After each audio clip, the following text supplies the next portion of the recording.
asalaamaaleykum mbokk yi ak am di jàmm yi tey nag ñu ngi fi Tanor Mag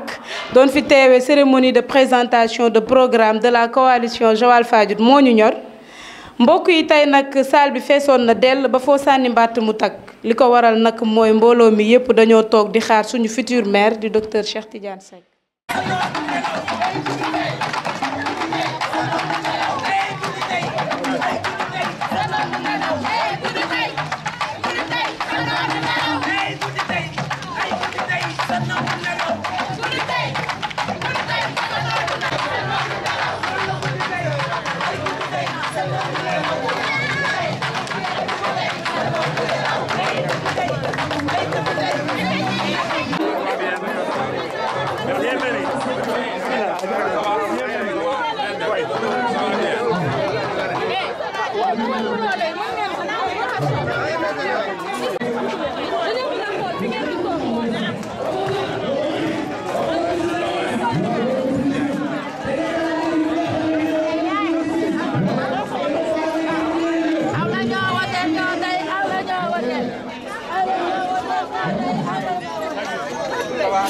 Ça va bien.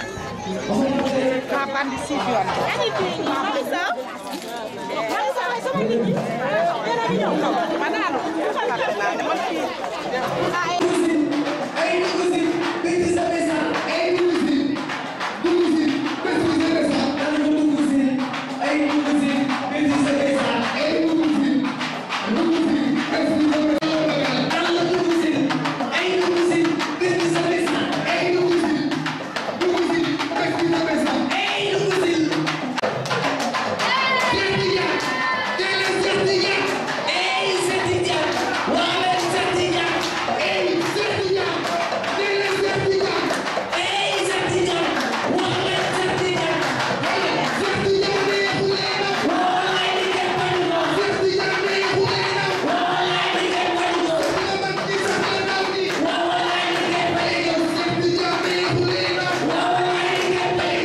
may ñu rek ngeen déglu dañoo commencé bu ko commencé waxtaan pour bañ mu guddi ñu ngi nuyu ñëpp di sant ñëpp ñu ngi dalal ñi fi toog yëpp di dalal kilifa yi ñi nga xam ne dañ leen invité di dalal jigéen ñi di dalal góor ñëpp mënuñu nag lim bu ñu limee te programme bi dañu bëgg mu teel a pare kon duñu fi jógee bala ñoo commencé tuuti dañuy présenté ñi nga xam ne ñoom ñoo nekk ci table bi toujours ba pare door a avancé ki ñuy njëkkee mooy suñu président di suñu leader di monsieur le maire docteur Cheikh Tidiane Seck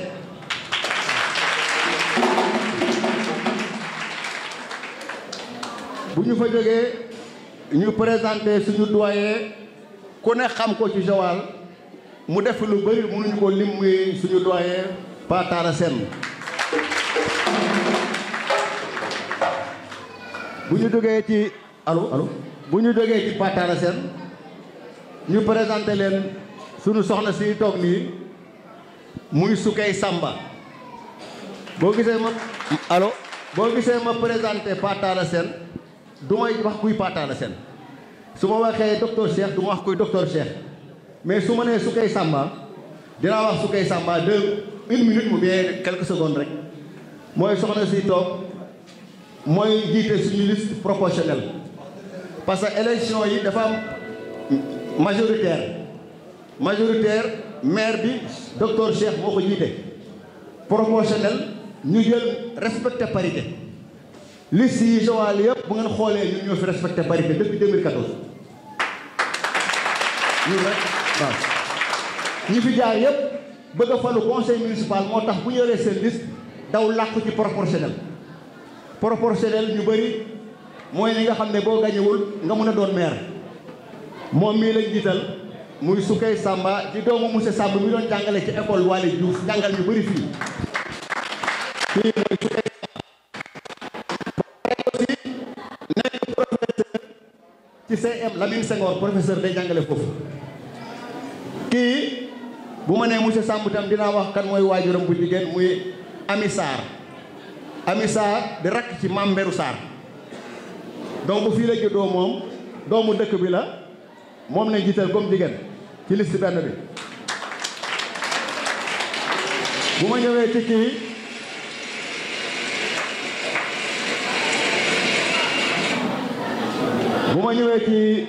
jeune bi toog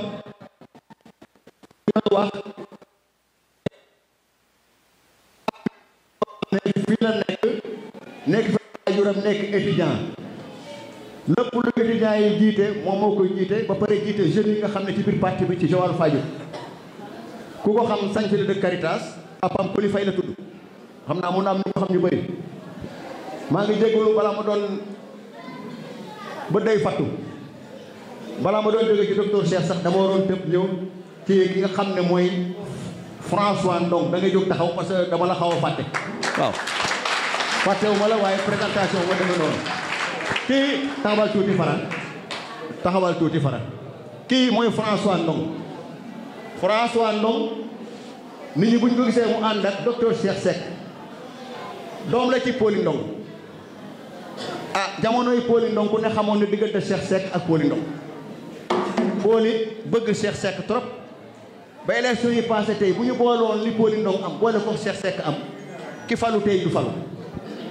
waaye nag candidature ñëw mu taxaw damay jot sama candidat damay présenter sama candidature mu dem ba ci biir ne man de damay bàyyi bi mooy lan gis naa sama grand frère sama mag bëggoon sama papa mu bu bëgg ko trop damay bàyyi lépp lu ma jàppoon topp sama ginnaaw mag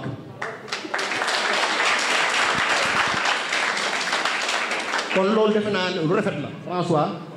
merci beaucoup kii ci topp nii kii Olimata Sarr la Oli Sarr suñu jigéen la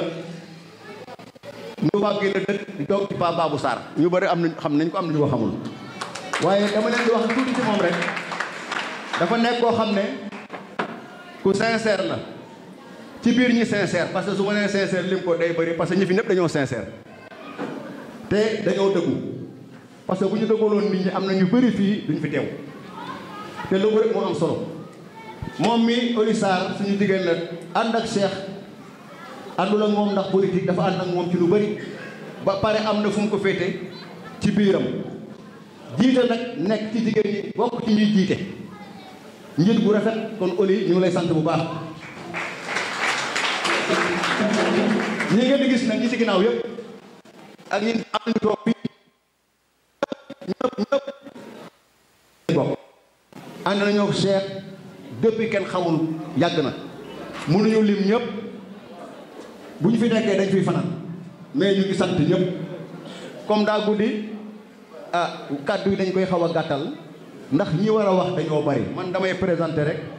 wax nu mu demee man nag il faut ma présenter sama bopp waaw man damay présenter sama bopp parce que bu ma mujjee il faut ma wax xam naa dinañ ñu jaaxleen mais Ibou Ndeke dinay wax non damay wax de bu wax jotee waaw man Ibrahima Cissé laa tudd dëkk ci dëkk bi yaroo fi def fi mouvement bu nekk muy jeune nag lu muy def ci dëkk bi def naa ko yor fi nawetaan yi yor fi Maama Ngej commune bokk UJJ bokk ci ñi ko diriger liggéey fi ba retraité man Ibrahima Cissé laa tudd dafa naa jeex na yaay coordinateur. am na lu ma fàtte Patala Sène wax na ma ko boo gisee ma jël parole bi man maay coordonnateur parti bi man maa yor lépp maay coordonné lu ñuy wax ci man lay jaar lu ñuy def ci man lay jaar ma bokkoon samay rak bari nañu su ma ko limee damay jóg ñi yëpp waaw ñu jóge Dakar fu ne donc Pape Mangane su ma fàttewul dara def naa c'est bien. am kàddu yi encore une fois donc pour juste continuer ci liggéey bi dañuy bëgg a jox la parole à notre responsable des jeunes Mamadou Wagane Faye Wagane donc yow la ñu soxla woon.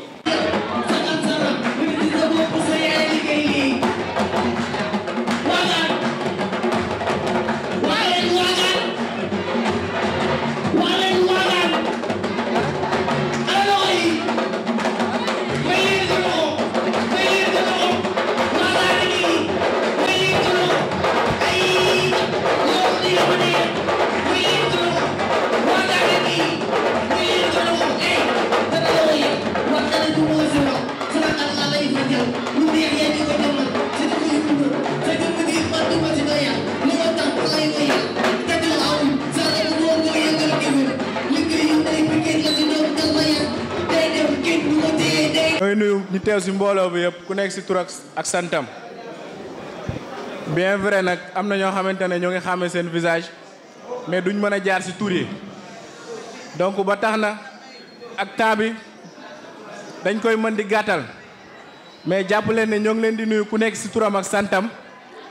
muy suñu yaay yeeg suñu papa yeeg suñu kilifa yi nga xamante ne toog nañ fii nii waaye di jaajëfal aussi ñi nga xamante ne mooy jeunesse bi. parce que tey buñ taxawee fii nii nekk ay jeunes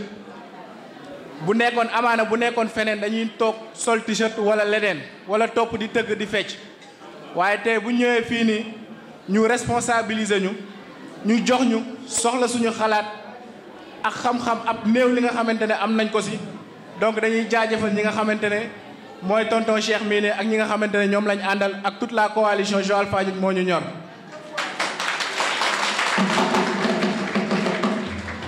te jàpp nañ ne tamit ñi fi toog fii nii yëpp ak ñeneen ñi nga xamante ne mënuñu woon ñëw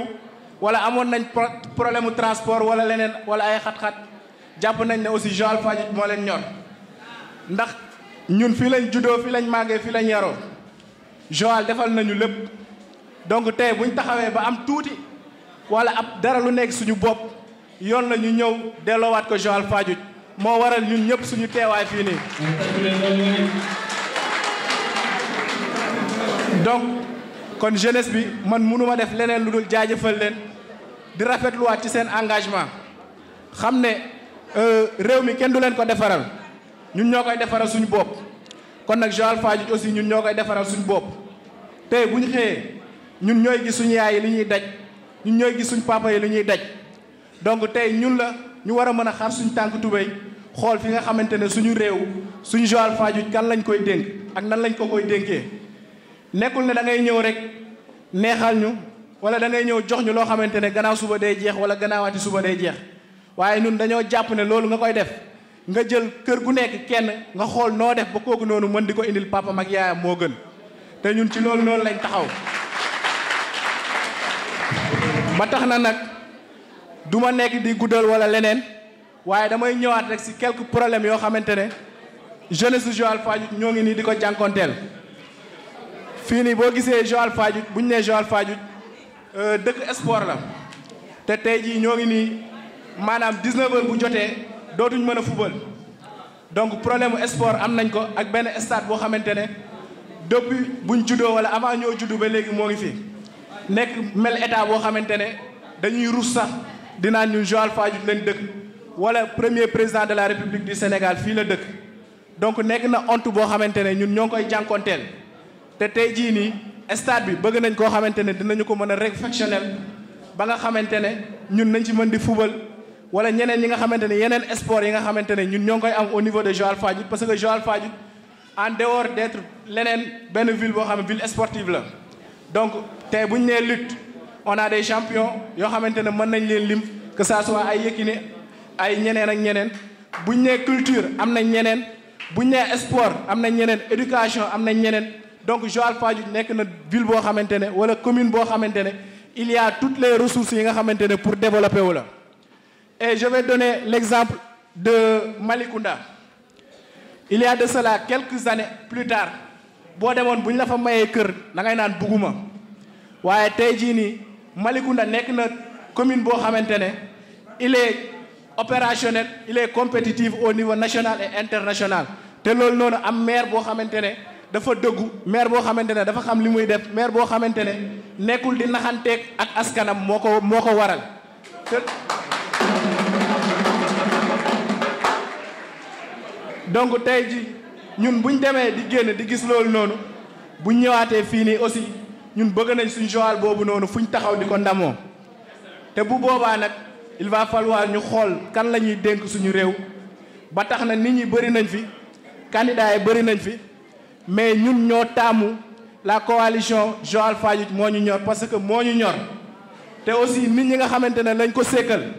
nekkuñu ay nit ñoo xamante ne dañuy ñëw pour nax ñu wala ay nit ñoo xamante ne dañuy ñëw pour nañu kaay leen jàppale ñu déedéet fii kenn waxul nit ne kaay jàppale ma kaay ñu ànd liggéey la ñu wax te ñun loolu la ñu woote sur la coalition Joal Fadiouth moo ñu ñor c'est-à-dire kaay leen ñu ànd liggéey Joal Fadiouth loolu la ñu woote te ba tax na nag comme ñun ay jeunes lañ taxaw fii nii mënuñoo wax ba pare te duñu wax ci problème mu Joal Fadiouth yi nga xamante ne am na yoo xamante ne noté woon nañ ko parce que buñ paree ci sport bi nga xamante ne ñoo ngi jànkoonteel tolof-tolof yu métti Joal Fadiouth amul benn espace vert boo xamante ne nit mën na faa dox wala nit mën naa am gan génnee ko fa leneen ak leneen ba ci suñ plage bii nga xamante ne moom lañ am plage bi ba ci suñ plage bii nga xamante ne moom lañ am plage bi salte na salte boo xamante ne mel na ni noo xamante ne boo amee gan di nga ko rusa yóbbu sax plage donc loolu nekk na loo xamante ne ñun bëgg nañ koo xamante ne nañu ko defaral muy la restitution de nos plages au moins ñun ñu xamante ne ku amati gan wala en dehors de ñi nga xamante ne dañuy génn di ñëwaat ñun ñi nga xamante ne ñoo fi dëkk ñu mën di dem foofu noonu en famille di fa féexlu di fa féexal suñu xol te loolu dafa nekk loo xamante ne aussi dafa baax ci yaram dafa baax ci wérgu yaram aussi les espaces verts donc loolu aussi dañ koy nekk loo xamante ne dañ koy souligner waale et buñ jógee foofu noonu aussi constaté nañ aussi lépp sur la dégradation de l'environnement la dégradation de l'environnement mooy lim nga xamante ne moom lañ doon wax mbalit yeeg anam yeeg plage yu tilim yeeg restauration de maama ngeej yeeg yëpp parce que ñun ñi nga xamante ne peut-être yàgguñoo juddu ñu ci gën a bëri maanaam maama ngeej fekkee wuñu foo xamante ne war nañ faa mën a sangoo wala leneen parce que lépp ay xeer la tey boo fa plongé mën nga faa am ay gaañu-gaañu yoo xamante ne kenn xamut fuñ koy waxee et buñ paree ci loolu aussi Joal tilim na salte boo xamante ne war nañoo mën a jógaat ci ay charrette yi nga xamante ne ñoo ngi ci biir koñ yi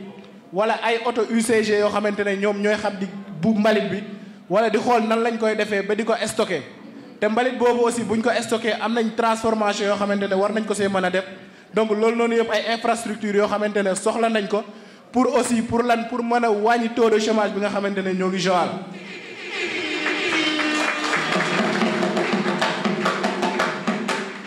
parce que bëri na ay jeunes yoo xamante ne ñoo ngi fii nii jàng nañ ba yey seen i kayit comme niñ koy waxee waaye mbedd boo dem ñun ñoo fay toog di fa teg ataaya bi wala leneen ak leneen te maanaam stage pour nga am ko biir commune Joal Fadiouth sax jafe na tey boo bindee lettre de stage yóbbu ko mairie kenn du la faale te loolu noonu mooy li nga xamante ne as néew li nga xamante ne ab commune war na koo mën a defal ay ndawam nga am say diplôme ñëw ne damaa soxla fu ma formé woo ma ñëw nga defal ma benn stage boo xamante ne que ça soit 3 mois wala 6 mois loolu noonu kenn amu ko biir Joal Fadiouth mooy loolu. problème de l'éducation donc foog naa ne nag problème de l'éducation bi touché na jeunes yi waaye touché na aussi suñu yaay yi parce que tey ku jur sa doom dugal ko école gis nañ ñi ñuy jànkoonteel tey boo demee ba fi nga xamante ne foofu laa dëkkee muy Caritas école primaire bi fa nekk da ngay gis benn groupe waxuma classe de groupe comme ni ñuy wax groupe A wala groupe B groupe boo xamante ne plus de 100 élèves ñoo si nekk loolu noonu prof bi lu mu jàmbaar lu mu xarañ du tax mu mën a am loo xamante ne dina ko mën a dugal ci boppu xale yooyu noonu bañ mën di am ay résultats yoo xamante ne moom lañ bëgg te résultats yooyu noonu nekkul ne suñu élèves yi wala suñu rakk yi wala ñun ñoo nilaar waaye conditions yi nga xamante ne moom la ñuy jàngee moo baaxut te conditions yooyu aussi nekk na école yoo xamante ne peut-être war nañu koo mën a yokkal ay yeneen établissement pour mën a wàññi classes yi nga xamante ne sont pléthoriques pour ñuy mën di suivre cours yi normalement et su ma jógee si loolu aussi y a le centre de formation des jeunes tey ndaw ñu bëri am nañ seen i diplôme ñii am nañ seen métier mais amuñu foo xamante ne foofu lañ war a mën a liggéeyee wala spécialisé wuñu te loolu noonu am nañ fii benn centre de formation boo xamante ne moo ngi fii si ginnaaw booy dem plage centre de formation professionnelle bi nekk Fadiouth boobu noonu je pense qu'il est mal exploité parce que tey jii nii dem nañ ba nga xamante ne beaucoup de jeunes waroon nañ di leen di orienter foofu noonu nga xamante ne dañuy formé wu tey boo fa defee 3 ans am sa benn diplôme tey bu la neexee doo xaar état bi recruter la da ngay ubbi sa benn atelier wala leneen ak leneen di liggéeyal sa bopp di jëriñ sa papa di jëriñ sa yaay di jëriñ sa askan. donc tey je pense que centre de formation professionnelle boobu noonu war nañ c'est accentué wu war nañ koo xoolaat defaraat ko ba nga xamante ne day compétitif comme li ñuy wax ay CEM Lamine Senghor yeneen ak yeneen parce que foofu noonu école boo xamante ne war nañ faa mën a yóbbu ñu bëri ñu mën a am seen i métier mën a liggéeyal seen bopp wàññi taux de chômage bi nga xamante ne moom la ñuy jooy guddeeg bëccëg waxuma la fii si Joal Fadiouth mais ci réew mi ndax képp ku am sa métier di nga mën a liggéeyal sa bopp doo xaar état recruter la doo xaar dara donc ñu ngi leen di ñaan ci loolu noonu ñi nga xamante ne ñoo nekk sama ginnaaw ñi nga xamante ne ñoo nekk fii comme ni ma ko waxee parce que fii nii xalaatu ñëpp lañ soxla tey lépp luñ jàpp ne war nañ koo mën a def pour Joal Fadiouth avancer yéen ñëpp ku ko si am ñoo ngi xaar idée boobu noonu buñ paree si loolu aussi ñoo ngi xaar ñu indil ñu benn solution sur l'exploitation des jeunes quand je dis l'exploitation des jeunes maanaam li nga xamante ne noonu la ñuy utiliser suñu ndaw yi maanaam pour bañ a citer tur bëri nañ ay usines yoo xamante ne ñoo ngi fi biir Joal dañuy exploiter suñu jeunesse yi parce que da ngay gis koo xamante ne day liggéey kaaru bëccëg wala kaaru guddi te moom lim la war a mën a fay du la ko fay lu ko jar te moom après bu jaayee ay produits da siy am loo xamante ne kenn du xam bénéfice boobu nu mu aajowoo. donc tey bu ñu taxawee ne suñu usines yooyu noonu dañ koy réglementer ñu ñuy fay impôt normalement parce que li nga xamante ne bénéfice boobu ñu ñuy am ñun tamit dañ cee am wàll bu ñuy fay impôt normalement di ñu fay ñun suñu salaire normalement ñun dinañ ci gis suñu bopp mairie bi dina gis bu bopp ñun ñëpp dinañu gis suñu condition de vie ni ñuy dundee suñu dundin bi changé te ñun loolu lañ bëgg donc ñoo ngi koy ñaan ñëpp ñu taxaw si aussi bu ñu paree si loolu aussi on a l'enclavement des quartiers maanaam quartiers yi nga xamante ne dañoo séparé wu de trop de telle sorte que yoon amuñu ko ñi nga xamante ne ñoo dëkkee Mboudaay Caritas ay Cité Lycée yeneen ak yeneen tey waxuma la bu tawee rek mais bu xiinee rek pour nga am oto bu la yóbbu loolu beneen affaire la. donc tey l'enclavement des quartiers nekk na loo xamante ne mooy problème majeur bi nga xamante ne Joal war nañ cee mën a taxaw tey da ngay ñëw Joal benn tali la am presque tëli bu ndaw bi yàqu na tëli bii nii nga xamante ne mooy tëli bu mag bi nga xamante ne boo ñëwee ba fii pour nga jàll loolu beneen problème la donc tey war nañoo sóoraale loolu noonu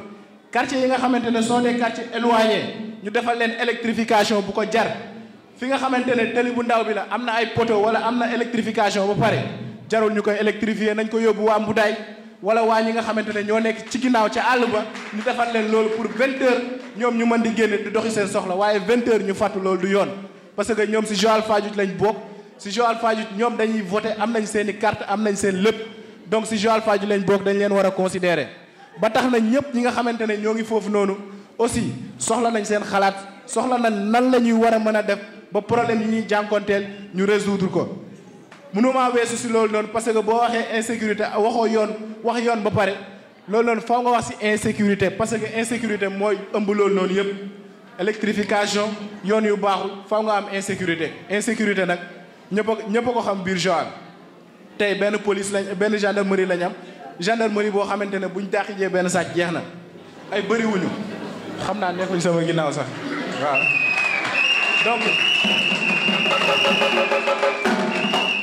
donc nombre bi nekk na nombre boo xamante ne c'est insuffisant pour couvrir Joal Fadiouth Joal Fadiouth toll na foo xamante ne war na mën a am poste de police